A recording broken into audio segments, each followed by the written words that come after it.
তিব্বত নেপাল সীমান্তে ভয়াবহ কাদা ধসের পর এবার এক নতুন ও মারাত্মক ঝুঁকির সৃষ্টি হয়েছে। তিব্বতের গিয়ারং অঞ্চলের কাছে লহেন্দে নদীতে বিশাল পরিমাণ কাদা ও পাথর ধসে পড়ার পর এই বিপর্যয় শুরু হয়। এই ঘটনার ফলে তৈরি হওয়া পাহাড়ি ঢল ও প্লাবনে নেপালে অন্তত 17টি প্রাণহানি ঘটেছে। দুই দেশ মিলিয়ে বর্তমানে 6.5 শতাধিক মানুষ নিখোঁজ রয়েছেন। এই বিপর্যয়ে এবার ভয়াবহ বিপদের মুখে রয়েছে চীন।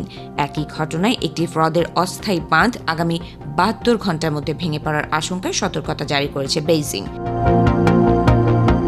চীনের রাষ্ট্রীয় টেলিভিশন CCTVর তথ্য অনুযায়ী তিব্বত নেপাল সীমান্তে ভয়াবহ কাদা ধসের থেকেই তিব্বত অংশের প্রায় 558 জন বাসিন্দা নিখোঁজ রয়েছেন। একই সঙ্গে নেপাল সীমান্তে অবস্থানরত আরও অন্তত 100 জন চীনা নাগরিকের নিখোঁজ থাকার কথা নিশ্চিত করেছেন চীনের পররাষ্ট্র মন্ত্রণালয়ের মুখপাত্র লিনজিয়ান। হঠাৎ সৃষ্টি হওয়া এই পাহাড়ি ঢল ভেটাকোশি এবং ত্রিশুলি নদীর অববাহিকায় থাকা গ্রাম ও শহরগুলোতে মারাত্মক আঘাত এনেছে। কাদা ও পানির তোড়ে ভাটিতে থাকা নেপালের অসংখ্য ঘরবাড়ি, সড়ক সংযোগ এবং বিদ্যুৎ কেন্দ্র মুহূর্তের মধ্যে ভেসে গেছে। China water remote sensing assessment জানিয়েছে, তিব্বত অংশের বিপদাপন্ন গ্রামগুলো থেকে ইতিমধ্যে উদ্ধার অভিযান চালিয়ে বাসিন্দাদের নিরাপদে সরিয়ে নেওয়া হয়েছে। পরিস্থিতি সামাল দিতে চীন সরকার বেইজিং ও চেংদু থেকে ফায়ার অ্যান্ড রেস্কিউ টিম সহ সশস্ত্র বাহিনী মোতায়েন করেছে। গিয়ারং শহরের কেন্দ্রীয় এলাকায় বিদ্যুৎ ও যোগাযোগ ব্যবস্থা কিছুটা পুনর্বহাল করা গেলেও পোর্ট সংলগ্ন এলাকাগুলো এখনও পুরোপুরি বিচ্ছিন্ন রয়েছে। তবে নতুন আতঙ্ক 2 মিলিয়ন ঘনমিটার পানির ব্যারিয়ার লেক।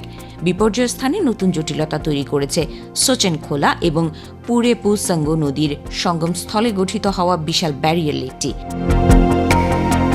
চীনা সরকারের পানি সম্পদ মন্ত্রণালয় জানিয়েছে, বৃহস্পতিবার পর্যন্ত হ্রদটিতে প্রায় 20 লাখ ঘনমিটার পানি জমেছে।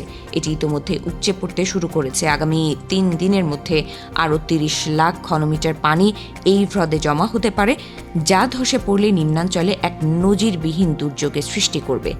বিশেষজ্ঞরা মনে করছেন, হিমালয় অঞ্চলের এই ঘন ঘন প্রাকৃতিক দুর্যোগ কোনো বিচ্ছিন্ন ঘটনা নয়। জলবায়ু পরিবর্তনের ফলে হিমালয়ের বরফ ও প্রাকৃতিক পরিবেশ ক্রমশ অস্থিতিশীল হয়ে উঠছে, যা দুই দেশের সীমান্ত ঘেঁষা মানুষের জীবনের ওপর তীব্র ঝুঁকি তৈরি করছে।